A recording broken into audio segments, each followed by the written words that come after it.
দেখো আমার মা এসে, আর ও জুতো করে ভেতরে চলে আসো, কত কিছু খাবার নিয়ে এসছে। এই যে মা আমার জন্য সকাল সকাল আমি ক্লাসে চলে যাবো বলে নিয়ে চলে এসেছে, বাট আজকে আমার এত বেশি শরীর খারাপ, আমি ক্লাসে যেতে পারছি না।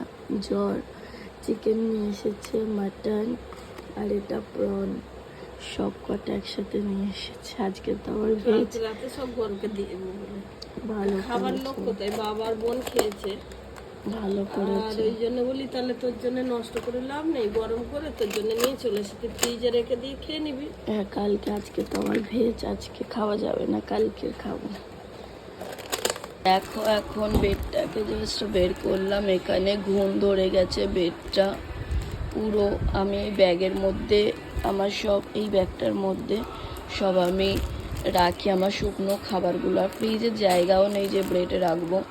পুরো ব্রেডটা নষ্ট হয়ে গেল, আর খেতেও পারবো না। এই দেখো অবস্থা, পুরো হলুদ হলুদ লাল কী সব হয়ে গেছে, সবুজ ঘুম ধরে গেছে।